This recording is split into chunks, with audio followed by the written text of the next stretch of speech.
ఉన్న బంగారాన్ని విడిపించి ఆ రోజు ఆన్లైన్ రేటుకే మేము కొంటాం. Sharma gold company.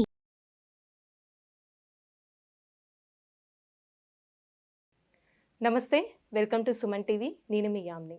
ప్రస్తుతం మనతో ఉన్నారు ప్రముఖ ఆధ్యాత్మికవేత్త, ఆస్ట్రాలజిస్ట్ డాక్టర్ శ్రీమతి కోనాల భాగ్యలక్ష్మి రెడ్డి గారు ఉన్నారు. వారితో మాట్లాడదాం. నమస్తే అమ్మా. నమస్తే అమ్మా. అమ్మ, మనకి ప్రతి నెల సంకష్టహర చతుర్థి అనేది ఉంటుంది కదా, అసలు ఈ నెలలో ప్రత్యేకత ఉందమ్మా?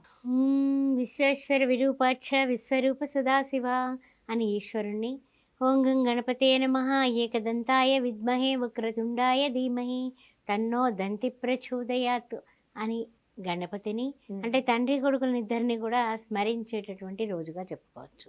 ఎలా అంటే కనుక ఈ నెలలో చెప్పాలంటే సంకష్టహార చతుర్దశి 2024 జనవరి 29న వచ్చింది. అయితే లంబోదర మహాగణపతిగా పూజిస్తాం.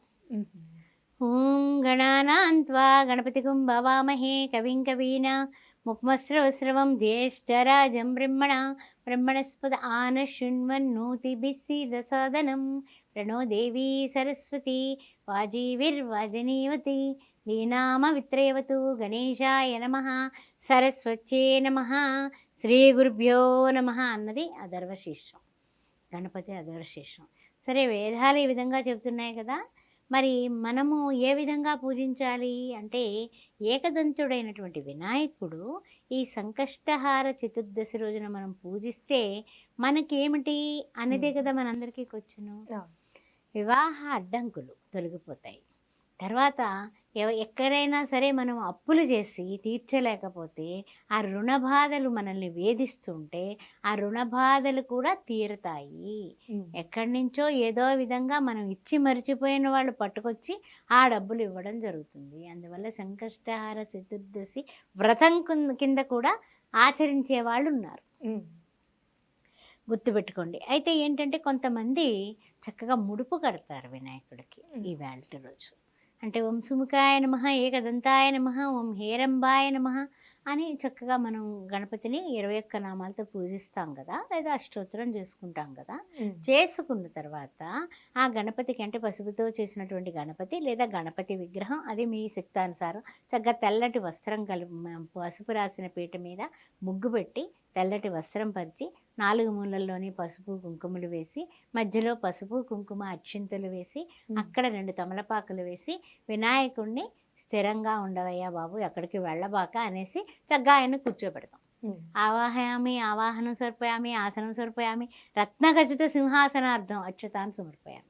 అలాగా మనం పాపం ఆయనకు అవన్నీ ఇవ్వలేం కాబట్టి అక్షతల రూపంలో పూల రూపంలో, ఆ తర్వాత ఆయనకి ఎంతో ఇష్టమైనటువంటి చెరుకు ముక్కలు, ఆ తర్వాత చాలా విపరీతమైనటువంటి బెల్లం ముక్క, అది ఇంకా ఎక్కువ ఇష్టమైన మోదకాలు. మోదకాలు అంటే ఏమిటంటే ఈవేళ రోజున కొంతమంది చాలా పెద్ద కోరికలు ఉంటాయి. కొంతమందికి పదవులు అయి ఉండొచ్చు, లేకపోతే ఉద్యోగంలో ప్రమోషన్లు అయి ఉండొచ్చు, స్టక్ అయిపోతూ ఉంటారు. అలాంటి వాళ్ళు హోమాలు చేపిస్తారు. లక్ష్మీ గణపతి హోమం అని, తర్వాత సంకష్టహార హోమం అని, అంటే అన్ని సంకటాలు కూడా తీర్చేటటువంటి హోమాలు, అలాంటి గొప్ప గొప్ప హోమాలు, రుణ విమోచన హోమం అని ఈ వినాయకుడికి సంబంధించినటువంటి కొన్ని నిగూఢంగా ఉన్నటువంటి గణపతి అధరశీర్షంతో చేయిస్తారు. ఆ 1008 నామాలతో 1008 సార్లు హోమం చేయించే మహానుభావులు కూడా ఉన్నారు. వాళ్ళు ఏం చేస్తారంటే మోదకాలు తయారు చేస్తారు. ఎలాగా అంటే కనుక చక్కగా మనకి మోదకాలు అంటే మనం వినాయక చవితి చేస్తాం కదా, కొబ్బరి తర్వాత వచ్చేసి బెల్లము అన్నీ వేసి, చక్కెర కానీ బెల్లం కానీ లోపల వేసి చక్కగా లోపలంతా కూడా మోదకం అంటే రౌండ్గా చేసి ఇలా నా చేతితో నొక్కుతాం కదా, అలాంటిది హోమంలో వేస్తారు. గరిక వేస్తారు, గరికతో చెరుకు వేస్తారు, చెరుకుతో పాటు ఇవి వేస్తారు. వేసి తులసి దళంతో పూజించకూడదు కానీ గణపతిని అన్ని రకాల దళాలతోటి పూజించవచ్చు. ఆ విషయం మీకు తెలుసు. వినాయక చవితి తప్ప ఉట్టప్పుడు మనం తులసి దళం ముట్టుకోకూడదు వినాయకుడి దగ్గర. అందువల్ల ఇవన్నీ చేసి చక్కగా హోమం తర్వాత కూడా హోమాలు చేసేవాళ్ళు హోమాలు చేస్తారు. మనకు అంత శక్తి లేదు. మనం వినాయకుడి దగ్గర చక్కగా సుముఖచ్చ ఏకదంతచ్చ అని ఏదో మనకు తోచిన చదువుకుంటున్నాం, అష్టకం చేసుకుంటున్నాం, లేదా సహస్రం చేస్తున్నాము, లేదా అష్టోత్తరం చేస్తున్నాం శక్తానుసారం, లేకపోతే ఏమీ రాదు మనకి.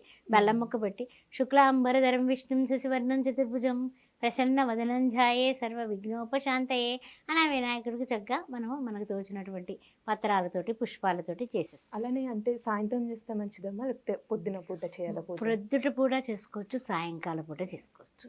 ఇది ఏంటంటే ఈయనకి ఎంతో ఇష్టం. ఆ చతుర్థి ఎప్పుడుందో చూసుకోండి. తిథి ముఖ్యం. అంటే సూర్య ఉదయానికి ఉన్నటువంటి తిథి మనకి చాలా ముఖ్యమైనది. ఒక్కోసారి చతుర్థి సూర్యాస్తమయానికి ఉంటుంది, సూర్యోదయానికి ఉండదు. అలాంటప్పుడు మర్నాడు పెట్టుకుంటాం.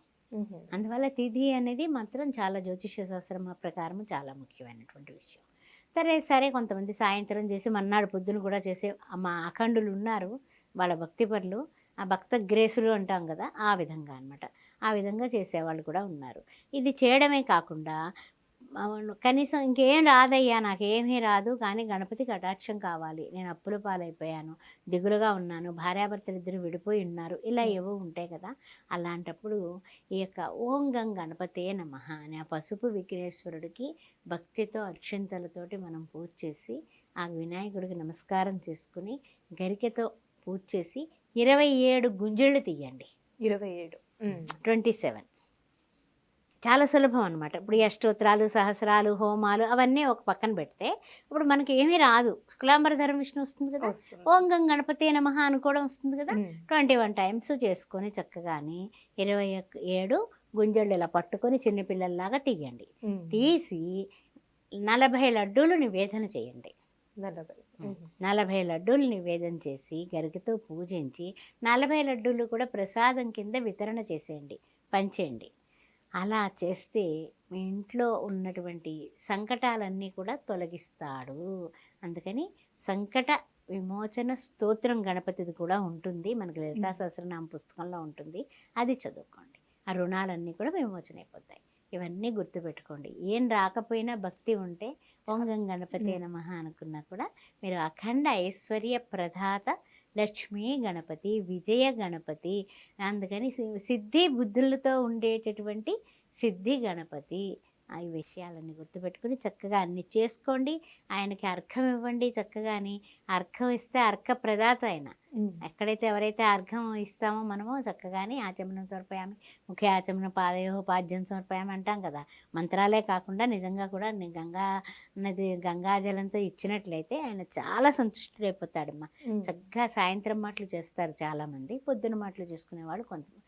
వాళ్ళ సమయానుకూలం, ఇదేం మనం ఇట్లాగేం లేదు, నేను రూల్ అనేం లేదు. సాధారణంగా కొంతమంది చాలా వరకు ప్రదోష వ్రతం కింద చేస్తారు, సాయంకాలం పూట చేస్తారు. పొద్దున మాటలు కొంచెం సాయంకాలం పూట ఈ సాఫ్ట్వేర్లు వాళ్ళు ఎక్కడ దొరుకుతామని అనుకుంటే పొద్దున మాటలన్నా చేసుకోవచ్చు. ముఖ్యంగా మనకి 11 లడ్డూలన్నా కనీసంలో కనీసం నివేదన చేయాలి, తప్పదు. చాలా చక్కగా తెలియజేశారమ్మా, ధన్యవాదాలు. ఓం శ్రీ మాత్రే నమః, ఓం గం గణపతే నమః.